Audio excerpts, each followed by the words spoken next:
down, please. Okay, welcome to the final round of NEAO 2012. My name is Hyewon Lee. I'm the co-chief adjudicator of this NEAO 2012. On this very good final round, we have FD1 as opening governments. We have CUDS1 as opening opposition. We have Hyewon as closing government. And we have KU2 as closing opposition.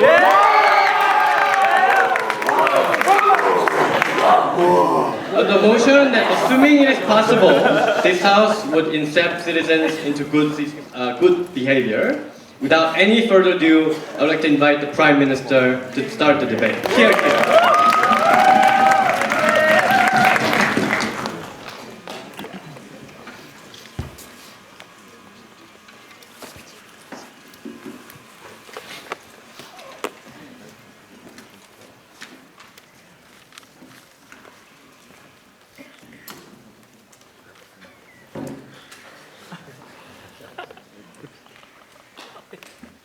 Mr. Speaker, it's odd to debate a Chinese motion in Korea. Essentially, this motion requires the opening government to defend for our Chinese dream, right? Of collectivism, of communism, of an utopia that everybody will live happily ever after. However, Mr. Speaker, as the Prime Minister, we say that this dream is worthwhile to go towards too. This vision that we are proposing to you will eventually convince you that the Chinese friends here are not crazy to believe in the city. So what do we believe here, Mr. Speaker? We believe that ultimately, the innate characterization of an individual in Western society and Western liberal democracies is that we are all selfish. And it's very apparent, right? So when the chair was announcing every different teams, especially KU, was so selfish to roar for their own team, right?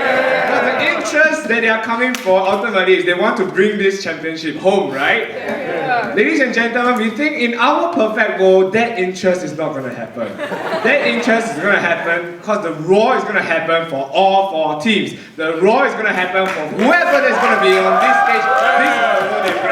This is what they're going to proceed to. So, what do you want to do, or what can we do in this policy?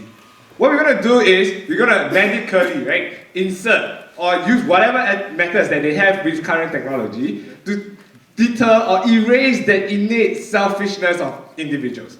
That from this moment onwards, no individuals of the humankind will carry on such selfish traits, will carry on such desire. We believe, coming from the opposition, from government, that all problems today that arises, all conflicts comes from self-interest. So, why do we say so, right? 3 arguments that I'm going to present to you as PM. First, I'm going to show you how, as much as we try to deter this self-interest, we have been failing. Second, I'm going to show you why is it that it is legitimate for the government to decide what's good and bad and therefore enforce it. And thirdly, I'm going to explain more in depth to you why is the very purpose that we form a nation and form a government, right? So firstly, let's go to my first argument, why artificial can never defeat nature. Ladies and gentlemen, we have laws. We have social convention. We have social norms. We have disapproval. When Taeyeong looks at naked girls and everybody like, shame, right? We have that, Mr. Speaker. But does that really deter Taeyeong from looking at naked girls? We don't know, right? But what we do know what we do know, ladies and gentlemen, is that people are being killed, is that people are being robbed, is that people are losing out. So we say that ultimately, no matter what kind of laws that we have, you want to make it soft, you want to make it hard, the deterrence doesn't really work. The norms doesn't really work. And in that sense, artificial coming from us don't really work. So, no thank you. Then ultimately, why do people want to kill? Why do people want to rob? It's because of that self-interest, right? Like for example, Taeyeong robbed me of my girlfriend and I'm angry, right? So that asshole, excuse me.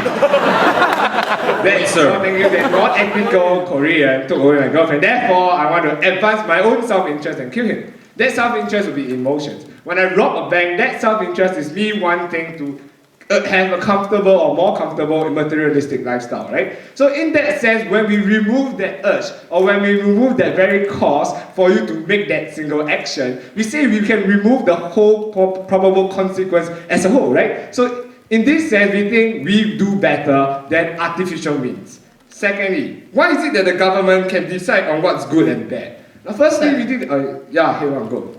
Even if the intentions are selfish, if ultimately an individual is able to contribute back to the society in good nature or whatever, good results, isn't that ultimately what the society wants and benefits from anyway? Now, madam, you see, that is on a macro view, right? But today the government looks at is all on a micro view. Why is that so? We agree that you give us back contributions. Like probably Taeyeong will become some rocket scientist and we can go to Mars and live, right? But the fact that Taeyeong robbed me of my girlfriend has already caused me detrimental harm to the individual aspect. So we say coming from the government that no, we don't need that rocket scientist to advance that much for us. We say that what we want is that everyone can feel safe. Everyone can feel happy, and in that sense, we don't think your contribution actually does matter to us. Coming back to why the government can decide what's good and bad, firstly, we do concede that not everyone in this society does support this government. I am very sure that right now you do not believe what I say. However, ladies and gentlemen, the very reason I am the Prime Minister is because the majority of this society has voted for me. And we say that under status quo, that even if we apply the artificial means, right, and the deviants ultimately still break the rules that is oppressed upon by the majority. So in that sense, we don't see much difference as to why the law is so much better. Sit down, Donghee. Secondly, we say that why we are better in this aspect is because coming from the opening of our government, we can protect every single individual, while on their side of it, even though they can bring potential contribution, the contribution to mankind here doesn't compensate for me losing my girlfriend, right? So the third thing that we want to talk about is essentially why do people form a society? No, thank you. Or why do people rely to the government, right? We see that in the most fundamental start of human life. Everybody is a free soul. You walk around living by jungle law, right? So the only way that Taeyeong can rob me of my girlfriend is unless he has bigger muscle and he's a bigger physique than me. Apparently he's not, right? So in that sense, we think that kind of world requires certain order that is frightened out by power. We realize that this power is not working because we are facing multiple conflicts of self-interest, fighting Taeyeong, fighting us, fighting everybody, and on the other hand, fighting outside world. So we compromise and say, why not we don't fight each other, we just concentrate on fighting Japan or fighting China or whatever, right? But Mr. Speaker, we say that now, in the very essence, we don't need to fight. Because coming from the proposal of the opening government, there is no need for you to fight anymore because there's no advancement of your self-interest. Everybody will be happy. The question that the opposition may ask is, whether or not will we survive this? Whether or not will we able to be progressed? Because self-interest ultimately produce competition, ultimately produce a better society as compared to them. But we think on facing survivability, right? We have that strength, ladies and gentlemen, and we all fear death. And in that sense, we are not motivated because I want to be better than Taeyeong, but we are motivated because we just want to survive and see another day of my girlfriend and have another good day with her, right? So ultimately, Mr. Speaker, go with the side that considers for everybody. Go with the sides that make sure that every single individual in this society is happy and capable of moving or having a better future. With that, we stand proud to propose. Thank you.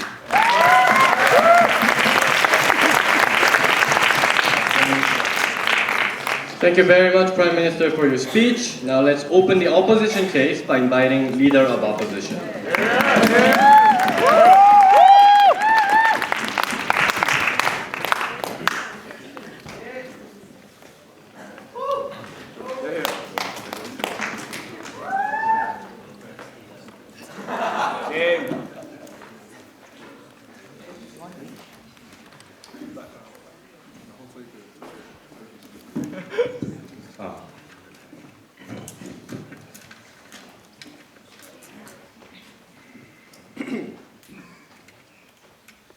Mr. Speaker, as a representative of CUDS, we have come back to retain the title once again.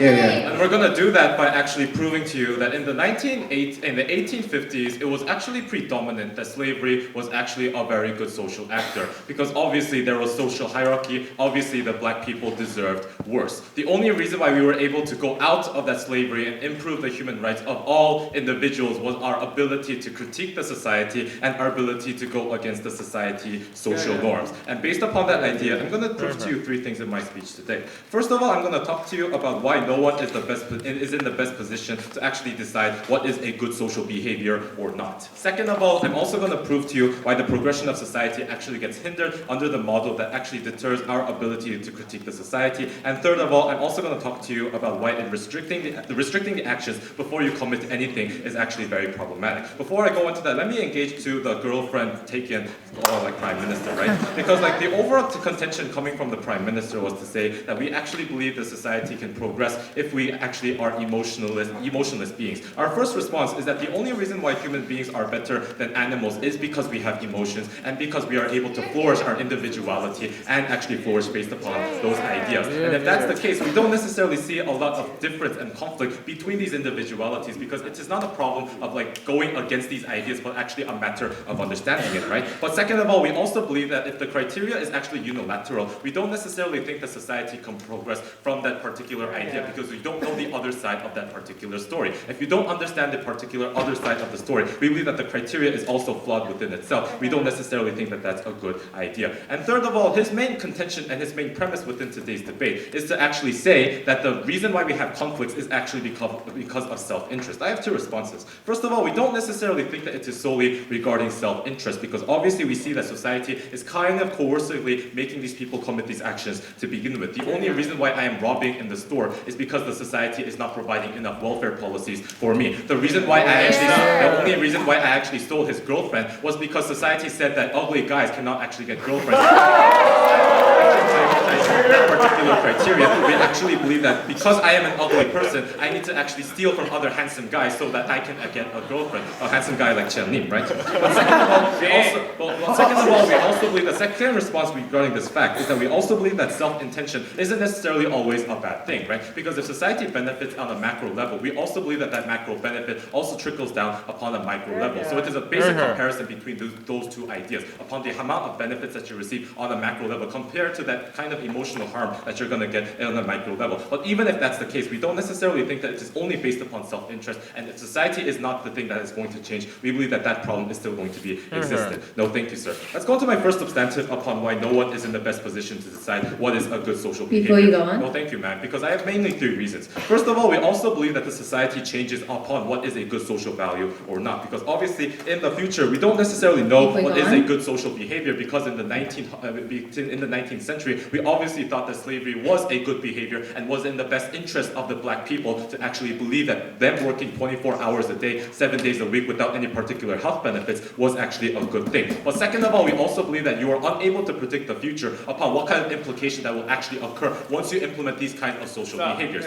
Government wants to characterize that it is our burden to prove that we're always going to live in a perfect society under their model, but it is also your burden to prove why those emotional behaviors, why those emotionless beings actually living in equilibrium, such as the movie, is actually going to produce a better society at the end of the day. Because obviously the lesson that we gained from that story was that emotions was the thing that made us human beings instead of emotionless robots at the end of the day. But third of all, we also said, as I said before, society was the one who has actually made you into that individual. We also have to take into society, because if Hitler wasn't necessarily actually like coerced by his individual family and punished by his family because of the social norms of that society, we wouldn't necessarily see 5 million Jews being slaughtered in the time of World War II. And because fundamentally, if you are unable to change and if you're unable to critique that society, obviously we see that there's obviously going to be no progression. But what do you have to say to that? Sir, clearly you don't understand our point. We say that self-interest is the principle that is fundamentally and always there. Whatever you're telling me is about slavery and war, it's just a deviation that based upon the principle of self-interest. So deal with that, sir. But fundamentally, you're also not changing the society because, as you've already said, the self-interest isn't the only thing that actually contributes to the society and contributes to the problems, but it's also the society matters.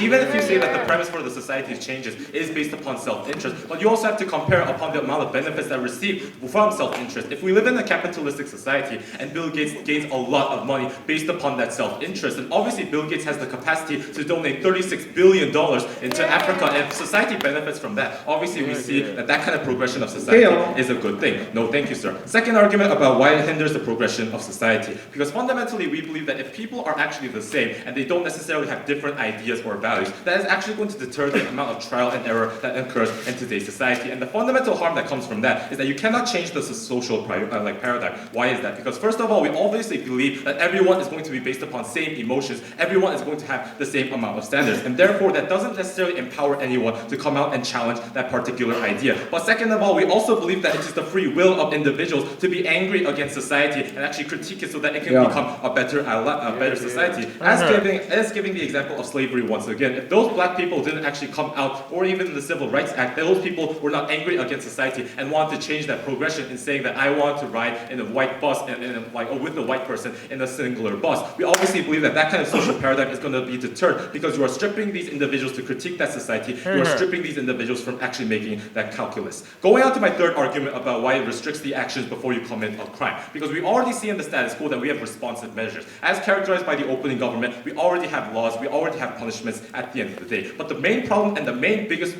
problem that's going to come from opening government is the amount of disproportionality that's going to be in place upon individuals. Because you are forcing them to act in a way that they have never wanted to begin with, that they have never conceded to begin with. Because the moment that these individuals are born, or the moment that you implement these actions or these ideas, all of the possibilities as an individual can actually work based upon freedom of choice is going to be deterred under their model, because individuals actually had a freedom to act in the way that they want to. Individuals had the idea and had the progression of society at the end of the day. Although we also believe that the kind of reactive measures that we have in the status quo is already enough, because the action is based upon the action, because every kind of act or any kind of law is based upon the individual choices of that individual. If that person makes a bad choice, obviously we should learn from those mistakes, we should progress society and make the rules even better. Those are the things that are going to not come under this government model, and because we are not robots and because we are not animals, we are supremely proud to oppose.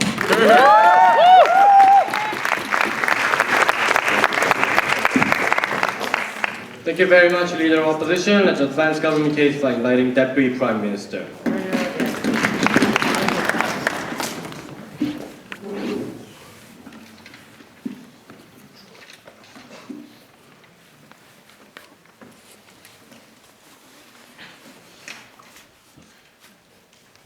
Mr. Speaker, members of the House, good afternoon. I am not as good a good entertainer as my partner, but I'm going to bring you substantial stuff. Now, today we're saying that society forward in order for us to better survive and better live together. We're saying that the government is definitely justified to offer good social behavior into everyone's head, because ultimately the end justify the means. What we see is that the benefits actually outweigh the cost. And to start my speech, I would like to first of all engage with the LO. Now, first of all, he kept saying that it's important for people to see the other side of the story. It's important for people to critique, and therefore the people could actually get smarter and live better together.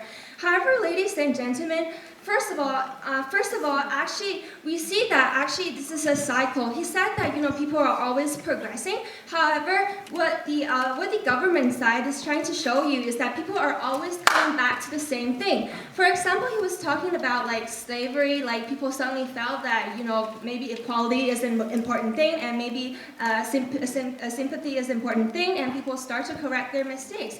It's the same hundreds of years ago and now, because we are having very similar issues. For example, for gay people, we've been suppressing their rights for a very long time, and suddenly we've realized that they're actually very poor people, and we should definitely respect them because they're not causing a lot of third-party harm, and we should offer them sympathy. So, ladies and gentlemen, what we're trying to tell you is that actually, by trials and errors, human beings are always coming back to the very principles that are eternal, that are everlasting, that are very enduring. For example, respect. For example, sympathy. For example, equality. Those things are definitely the pillars of our human society. And through trials and errors, we're always coming back to the same thing. We think that it is even better for us to know the things in the very first place. Therefore, there will be no cost and no harm, and this is our first rebuttal. And second of all, the handsome young man said that, if we do this kind of, infusing good social behavior, then people wouldn't be ever angry, and people would have no emotions. People will be turned into robots.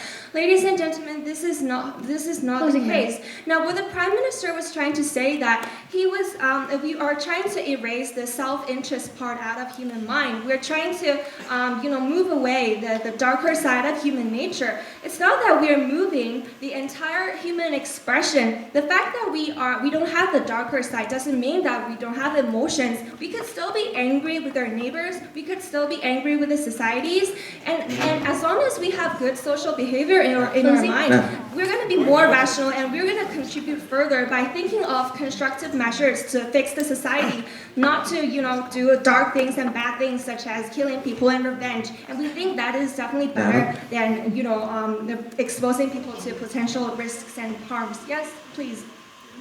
If you don't have a self-interest in yourself, why would you be angry at somebody who takes your stuff away? That's very true, but instead of human self-interest, there are other motives that keeps human beings wanting to be better. For example, survival. We all want to live our lives. We all want to live. There's no link between people being not selfish and people being dark. I mean, there are other incentives to keep the human society moving forward, and better survival is definitely one of them, and it doesn't really contradict with our case that we're setting up today. So moving on to our contentions, first of all, I'm going to talk about what are people's expectations from the changing of the societies. Now, what the LO was trying to say is that people always want to move the society forward, people always want to make the society better. However, ladies and gentlemen, if we examine the very nature of the changing of societies, is actually coming back to the very same thing. I've just told you during the rebuttals, actually the very pillars and the very goals that people want to achieve for all time, from thousands of years ago to now, are actually the same. They're everlasting. For example, sympathy. Just as I've said, hundreds of years ago, people think that, females are inferior and females are not as strong, and females can't really respond to the points of information raised by males. However, today, during past, as time generally goes by, people start to have sympathy toward this kind of situation and start to reflect maybe females should be respected as well. And actually, what we're saying is that there's no really difference between the changing of the society. People are always pursuing the same goals, and people are always pursuing the betterment. The betterment is definitely the same because people are aiming for better survival, people are aiming for more sympathy, and people are aiming for more tolerance. We don't think that through trials and errors it's going to change the society radically. What we see is that through trials and errors, people are actually coming to the very nature of things, of the morality of human beings that distinguish us from the jungle law and from the animal society. Therefore, we think that people, through the changing societies, people are always aiming for their very first thing, and it's better to avoid the cost. And this too leads to my second point: whether the people should learn from, whether it's better for people to learn from trials and errors, or whether it's better for people to know about the good behavior in the very first place.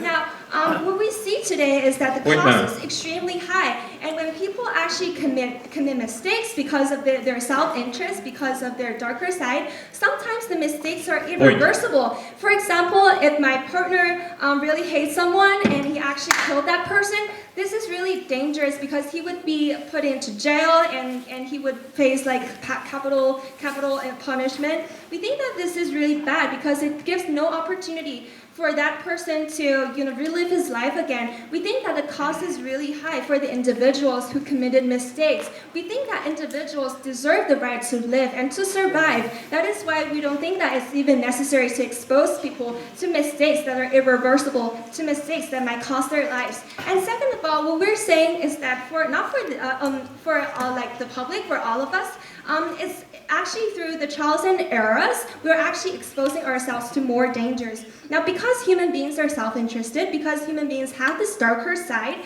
now, we don't know when a person would shoot at me or a person would steal my stuff away. We think that this kind of insecurity and this kind of distrust with the society and with the community is really, really bad because it hinders people from trusting each other. And the third point is that how to guarantee a better contribution to the society. Ladies and gentlemen, before we ever contribute to the society, the basic thing is that we should at least be surviving. However, if you let the darker side of human nature exist, we can't even guarantee that we will be living tomorrow. Therefore, there will be no contribution. So based on the 3 points, first of all, what do people expect from the changing society? The same morals, the same ethics. And second of all, if the cost will be really high if we let people learn from trials and errors. And third of all, if there is no survival at all, there will be no contribution. Based on these 3 points, the opening government is very proud to propose. Thank you.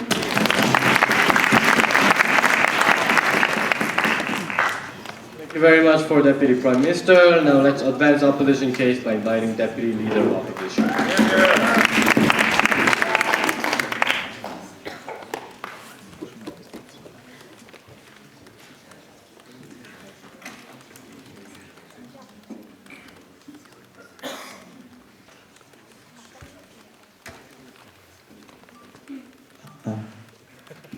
Here.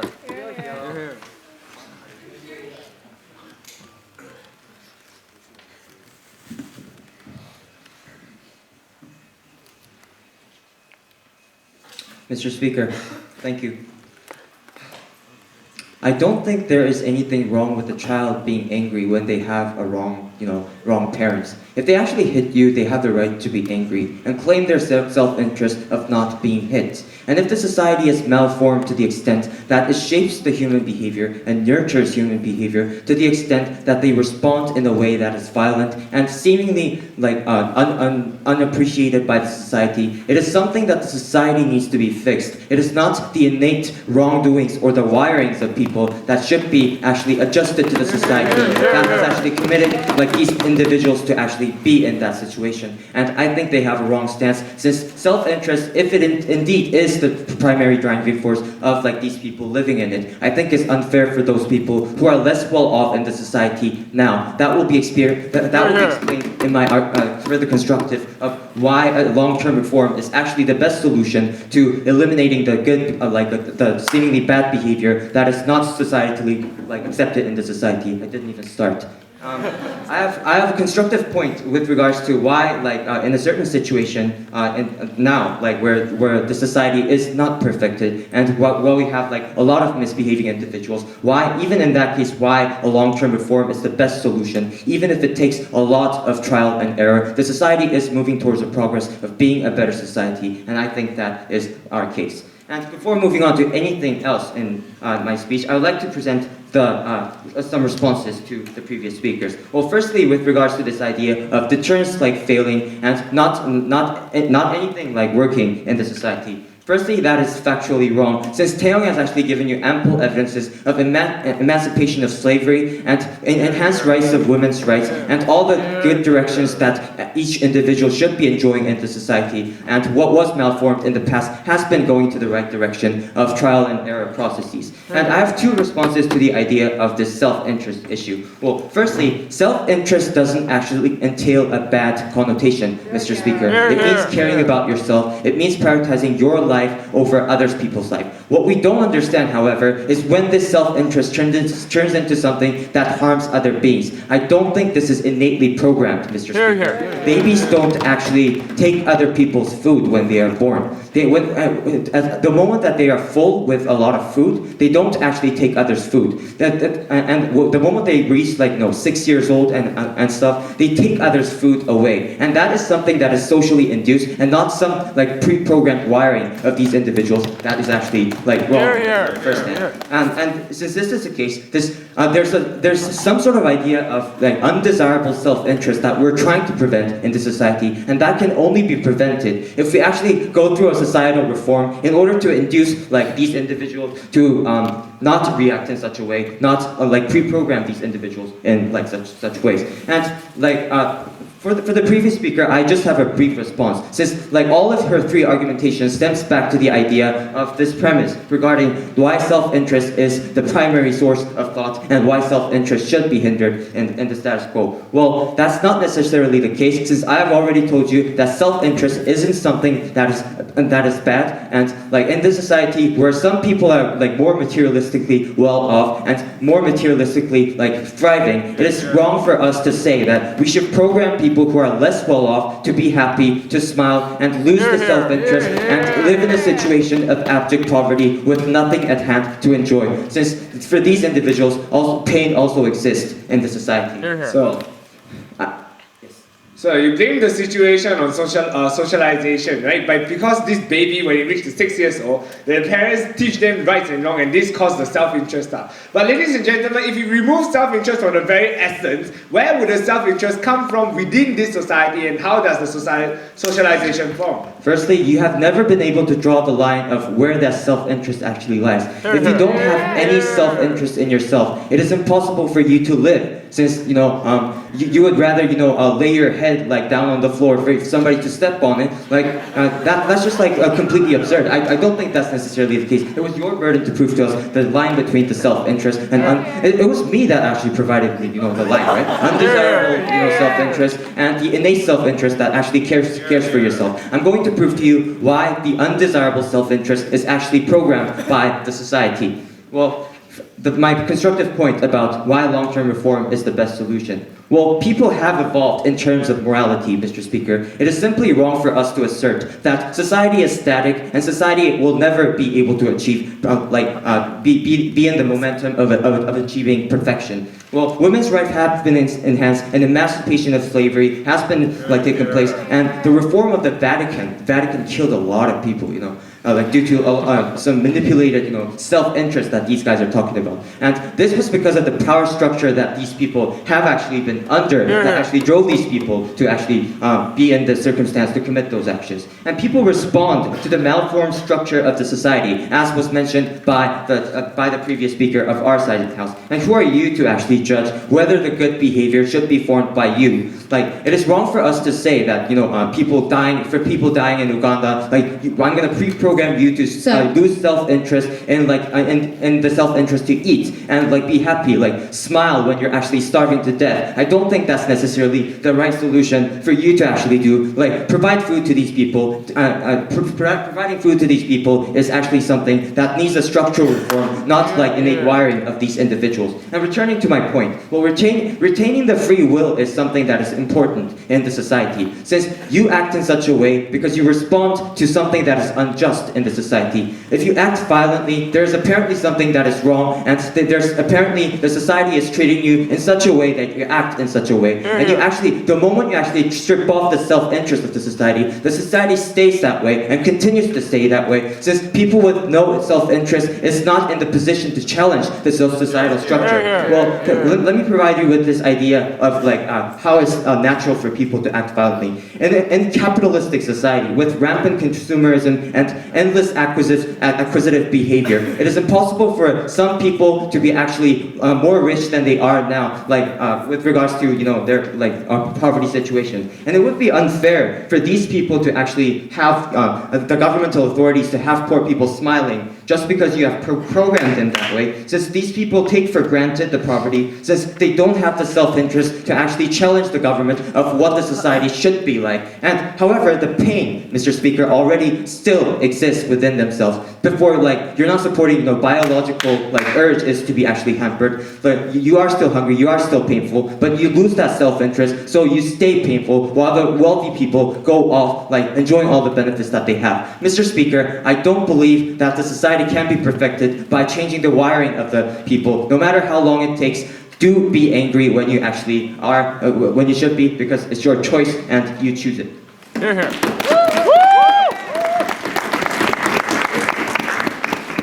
Thank you, Deputy Leader of Opposition. Let's open the closing half of the debate by inviting member of government.